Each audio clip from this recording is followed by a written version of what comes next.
O gnosticismo foi uma das principais heresias que surgiram nos primeiros séculos da Igreja. Ele se baseava na ideia de que o conhecimento, ou gnose, era o caminho para a salvação. Os gnósticos acreditavam que só alguns poucos escolhidos tinham acesso a esse conhecimento secreto, e que o mundo material era mau, criado por um Deus inferior.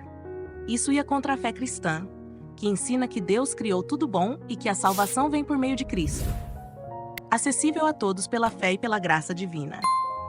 Um dos principais propagadores do gnosticismo foi Valentino, no século II. Ele ensinava que havia uma distinção entre um Deus supremo e o Criador do mundo material, negando a bondade da criação e da encarnação de Cristo. Essa distorção das verdades da fé foi combatida por muitos padres da Igreja, especialmente por Santo Irineu, bispo de Lyon.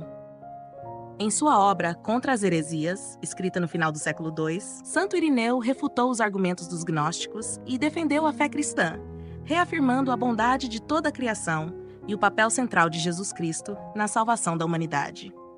Embora o gnosticismo tenha sido amplamente combatido por padres da Igreja como Santo Irineu, ele nunca foi formalmente condenado por um concílio ecumênico.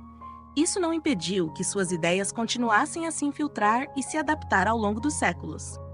Mesmo após o declínio dos movimentos gnósticos originais, os princípios fundamentais dessa heresia encontraram novas formas de expressão em diferentes épocas da história da Igreja. Um exemplo notável é o surgimento da heresia dos cátaros e albigenses, especialmente entre os séculos XII e XIII. Esses grupos, influenciados por ideias semelhantes ao gnosticismo, acreditavam que o mundo material era obra de um princípio maligno e que o verdadeiro Deus era puramente espiritual. Eles rejeitavam a Igreja Católica, seus sacramentos e ensinamentos, vendo na matéria algo essencialmente corrompido. Assim como no caso do gnosticismo original, essas heresias foram confrontadas e refutadas pela Igreja. No caso dos albigenses, o Concílio de Latrão, em 1215, e posteriormente a ação da Inquisição, foram decisivos para conter a propagação dessas doutrinas. Contudo, a resistência às heresias gnósticas demonstra como suas ideias, embora condenadas e combatidas ao longo dos séculos, sempre encontraram maneiras de ressurgir com novas roupagens, desafiando a fé e a doutrina católica. A essência do gnosticismo está na visão de que o mundo material é defeituoso, corrompido por sua própria natureza. Os gnósticos acreditavam que o universo foi criado por um demiurgo, uma divindade inferior e imperfeita, e que a alma humana estava presa nesse mundo imperfeito.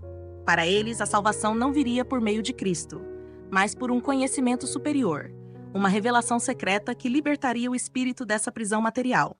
Esse pensamento gnóstico, que vê a matéria como intrinsecamente má e a alma como pura, continua ecoando até hoje em diversas correntes ideológicas modernas. Por exemplo, o materialismo e o marxismo, embora aparentemente distantes do gnosticismo, seguem um padrão similar. Ambas as correntes veem a realidade material como fundamentalmente corrompida ou injusta, e buscam uma libertação ou solução por meio de uma espécie de conhecimento, seja científico ou ideológico. No caso do materialismo, tudo é explicado pela matéria, como se não houvesse transcendência ou alma, negando o aspecto espiritual da existência. Já no marxismo, o mundo mal feito é traduzido como uma sociedade injusta, e a solução seria uma transformação total, guiada por uma visão revolucionária que promete libertar o ser humano de suas correntes. Assim como o gnosticismo primitivo, essas ideologias modernas apresentam uma visão limitada da realidade, ignorando o equilíbrio entre o mundo espiritual e material que a fé católica ensina. A verdadeira libertação não está em um conhecimento secreto ou em uma revolução material, mas na fé em Cristo, que redime a criação e nos guia à plena comunhão com Deus. O marxismo, com sua teoria crítica e ideologia, pode ser visto como uma forma de gnose secularizada. Assim como o gnosticismo antigo, o marxismo parte da ideia de que o mundo, ou mais especificamente a sociedade, está fundamentalmente corrompido.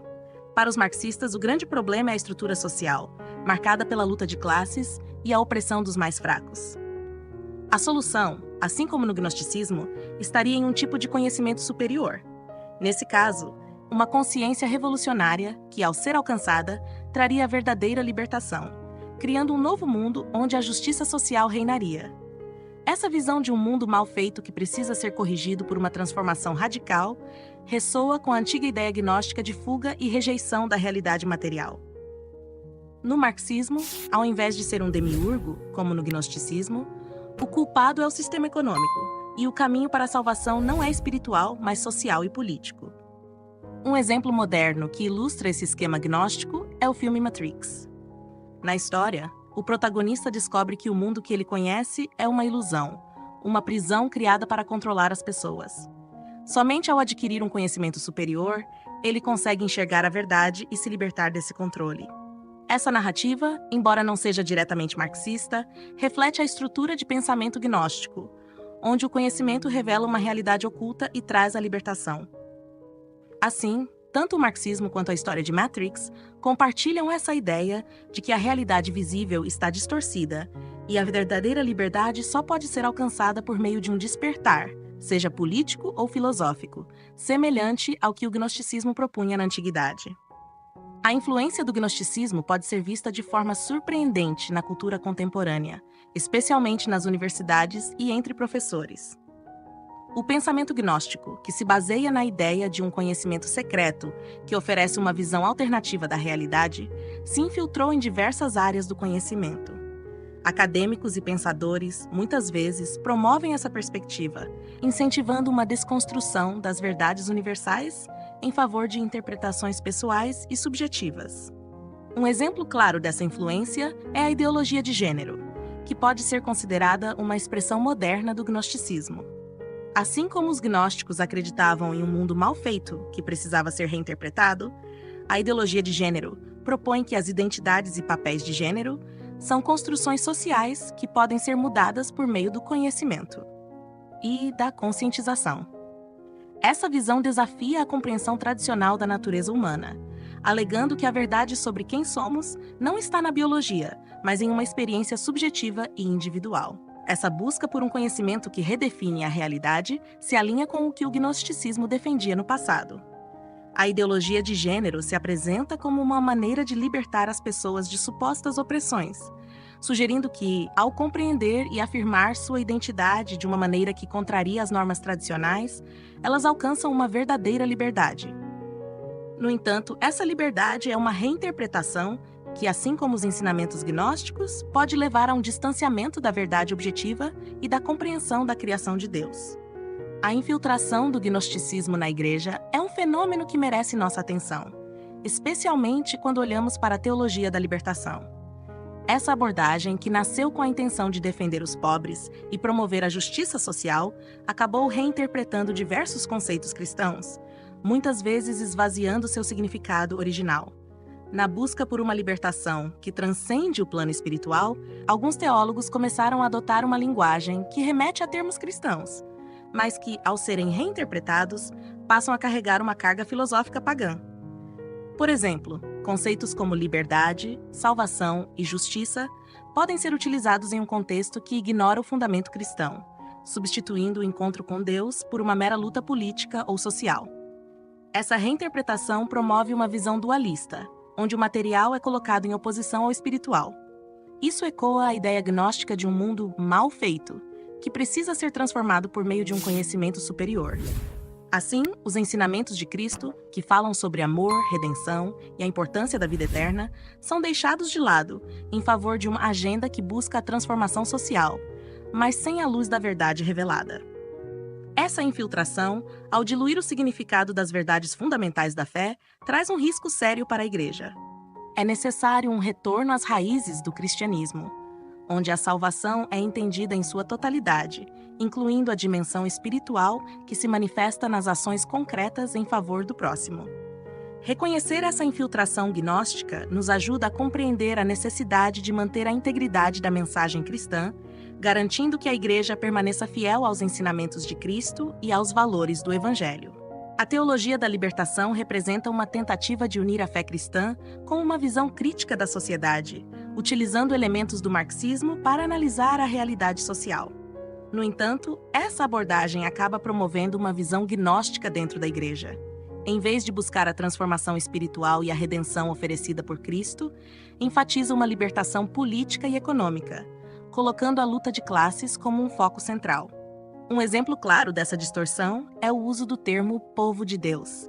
Na tradição cristã, essa expressão refere-se à comunidade de fiéis que segue os ensinamentos de Cristo, unidos pela fé e pela graça divina. Contudo, na teologia da libertação, povo de Deus é reinterpretado para incluir uma visão de luta contra a opressão e a injustiça social. Nesse contexto, o termo é frequentemente utilizado para justificar ações que podem não estar alinhadas com a verdadeira essência do cristianismo. Essa abordagem cria uma dualidade, onde o povo de Deus é visto como um grupo oprimido que precisa se libertar das correntes da sociedade.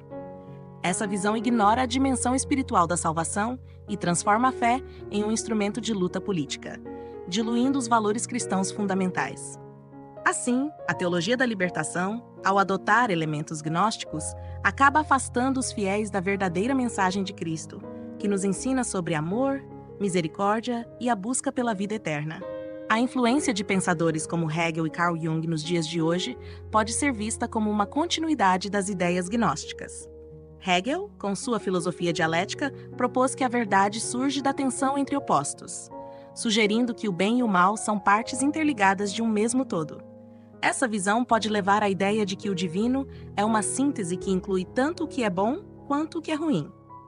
Carl Jung, por sua vez, trouxe à tona a ideia de que todos nós temos uma sombra, uma parte obscura de nossa psique que deve ser reconhecida e integrada. Para Jung, essa aceitação do lado sombrio é essencial para o autoconhecimento e a realização pessoal. No entanto, essa noção de bipolaridade dentro do ser humano e, por extensão, dentro de Deus, contraria a visão cristã da pureza e da bondade divina. Ao considerar que o divino contém o bem e o mal, estamos nos afastando da compreensão de um Deus que é completamente bom e que não tem parte alguma com a escuridão. Essa noção de bipolaridade pode distorcer a percepção que temos de Deus, fazendo com que muitos vejam a fé como algo confuso e contraditório. A verdadeira mensagem cristã nos ensina que Deus é a fonte do bem, da verdade e da luz. Essa visão não apenas oferece um entendimento claro da natureza divina, mas também nos convida a buscar a santidade e a rejeitar o mal. O gnosticismo moderno representa um grande desafio para a fé cristã, pois busca transformar a essência do cristianismo em uma versão diluída e culturalmente aceitável. Essa falsificação cultural distorce os ensinamentos fundamentais da Igreja, oferecendo uma visão que pode parecer atraente, mas que, na verdade, se afasta da verdade revelada por Deus. Monsenhor Luiz de Giussani alertou sobre a gnose como um dos maiores perigos enfrentados pela Igreja hoje. Para ele, essa infiltração gnóstica busca substituir a experiência pessoal de fé por uma busca de conhecimento que não leva à salvação. Em vez de encontrar em Cristo a verdadeira vida e verdade, o gnosticismo moderno propõe um conhecimento que promete libertação, mas que na realidade se baseia em ideias subjetivas e efêmeras. Esse perigo é ainda mais relevante em um mundo onde muitas vezes se valoriza mais a experiência pessoal do que a revelação divina. Ao se afastar da tradição da Igreja e dos ensinamentos dos santos, muitos acabam caindo na armadilha de uma fé que é apenas uma construção pessoal, desconectada do legado apostólico e da verdade que Jesus nos deixou. Se você está gostando do conteúdo que recebe aqui no canal, considere apoiar a nossa missão por meio do Valeu Demais. Todo o material que oferecemos é totalmente gratuito, mas a produção desses vídeos tem custos. Com sua doação, você nos ajuda a manter o canal ativo e a continuar trazendo sempre conteúdo de qualidade para todos. Além disso, convido você a conhecer o nosso clube de membros. Ao se tornar membro, você terá acesso a conteúdos exclusivos que aprofundam ainda mais os temas que discutimos aqui. Não se esqueça de curtir o vídeo, se inscrever no canal e ativar as notificações para não perder nenhum dos nossos vídeos. Sua interação é muito importante, então deixe um comentário com suas dúvidas ou sugestões. Para aprofundar ainda mais o conhecimento sobre o gnosticismo, assista à primeira parte deste vídeo, onde exploramos sua origem e como a Igreja lidou com ele nos primeiros séculos. Sua participação é fundamental para que possamos continuar essa jornada juntos.